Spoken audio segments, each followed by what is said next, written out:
এখন শুনবেন স্থানীয় সংবাদ এবং পরবর্তী অনুষ্ঠান ঢাকা থেকে রিলে করে আপনাদের শোনানো হবে। আসসালামু আলাইকুম। সন্ধে ৭টা। বাংলাদেশ বেতার সিলেট সংবাদ পড়ছি নন্দিতা দত্ত। সারা দেশের মতো সিলেটেও আগামীকাল পালিত হবে বিশ্ব শিশু দিবস। ১৯৫৪ সালে প্রথম জাতিসংঘ শিশু দিবস পালন করা শুরু করে। শুরু থেকেই দিনটি ২০শে নভেম্বর পালন করা হয়। ১৯৫৯ সালে এই দিনে জাতিসংঘ convention on right of the child প্রতিষ্ঠা করে। এই বিশেষ সংগঠনটি সারা বিশ্ব জুড়ে শিশু ও টিনএজারদের অধিকার নিয়ে কাজ করে।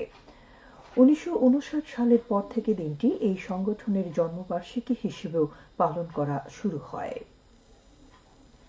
প্রাথমিক ও গণশিক্ষা উপদেষ্টা অধ্যাপক ডাক্তার বিধান রঞ্জন রায় পোদ্দার আজ সুনামগঞ্জে সরকারি জুবিলি উচ্চ বিদ্যালয় পরিদর্শন করেছেন। পরিদর্শনকালে তিনি বিদ্যালয়ের শিক্ষক, শ্রেণীকক্ষ, ছাত্রাবাস ঘুরে দেখেন এবং শিক্ষক শিক্ষার্থীদের সঙ্গে কথা বলেন। বিদ্যালয় প্রাঙ্গণে এসে তিনি আবেগাপ্লুত হয়ে পড়েন এবং স্মৃতিচারণ করেন।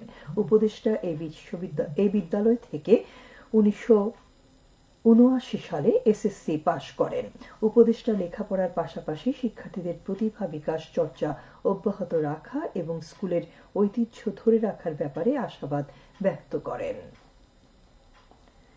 সরকারি চাকরিতে প্রবেশের বয়সসীমা সর্বোচ্চ ৩২ বছর করে প্রজ্ঞাপন জারি করেছে সরকার। আইন, বিচার ও সংসদ বিষয়ক মন্ত্রণালয় থেকে প্রজ্ঞাপন জারি করা হয়।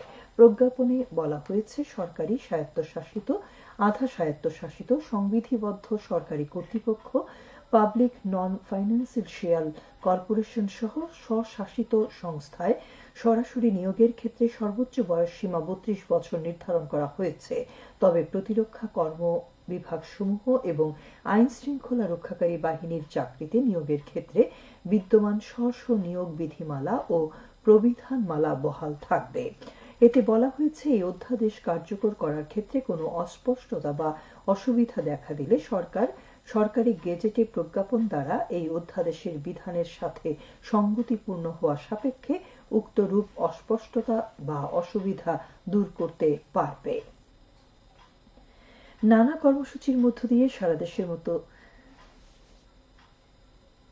বন্যা পরবর্তী করণীয় বিষয়ক সেন্সিটাইজেশন সভা অনুষ্ঠিত হয়েছে আজ সিলেটে কানাইঘাট উপজেলায়। উপজেলা পরিষদ হলরুমে এই সভা অনুষ্ঠিত হয়। এতে বক্তাগণ বন্যা এবং বন্যা পরবর্তী সময়ে স্বাস্থ্য সুরক্ষা ও করণীয় সম্পর্কে বিস্তারিত আলোচনা করেন। অনুষ্ঠানে উপজেলার বিভিন্ন শ্রেণী পেশার প্রতিনিধিগণ অংশগ্রহণ করেন। জেলা তথ্য অফিস এর উদ্যোগ নেয়। মৌলভীবাজারের বড়লেখায় বিশিষ্টজনদের সাথে মতবিনিময় করেছে উপজেলা প্রশাসন। আজ উপজেলা পরিষদে আয়োজিত এই মতবিনিময়ে প্রধান অতিথি ছিলেন জেলা প্রশাসক মোহাম্মদ ইসরাইল হোসেন। এতে সরকারি কর্মকর্তা, সেবাগ্রহীতা, সাংবাদিক, জনপ্রতিনিধি সহ বিশিষ্ট ব্যক্তিরা উপস্থিত ছিলেন। দরিদ্র ও কর্মহীন চা শ্রমিক পরিবারের মধ্যে বিনামূল্যে জিআর চাল বিতরণ করা হয়েছে আজ মৌলভীবাজারে রাজনগর উপজেলা পরিষদে।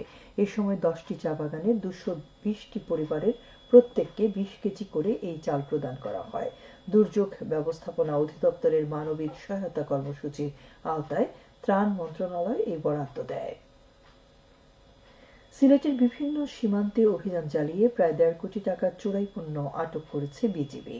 আজ দুপুরে প্রেস বিজ্ঞপ্তির মাধ্যমে বিষয়টি নিশ্চিত করেন সিলেট ব্যাটালিয়ন 48 বিজিবির অধিনায়ক লেফটেন্যান্ট কর্নেল মোহাম্মদ হাফিজুর রহমান। গত 2 দিনে সিলেট এবং সুনামগঞ্জের বিভিন্ন সীমান্তে পৃথক অভিযান চালিয়ে বিজিবির টহল দল বিপুল পরিমাণ ভারতীয় পণ্য এবং অবৈধভাবে পাথর উত্তোলনকারী নৌকা আটক করে।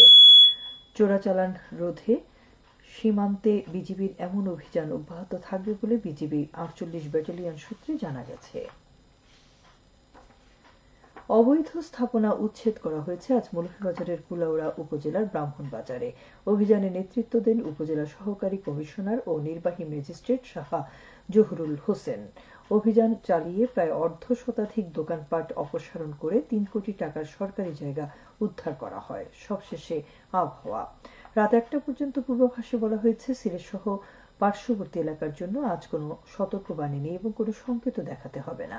আজ সিলেটের সর্বোচ্চ তাপমাত্রা ছিল 29.4 ডিগ্রি সেলসিয়াস এবং সর্বনিম্ন 19.3 ডিগ্রি সেলসিয়াস। বাতাসের আর্দ্রতা ছিল সকালে ৭৯ এবং সন্ধ্যায় ৭৬%। আগামীকাল সিলেটে সূর্যোদয় হবে ৬টা ১৩ মিনিটে এবং অস্ত যাবে ৫টা ৩ মিনিটে। সংবাদ শেষ হলো।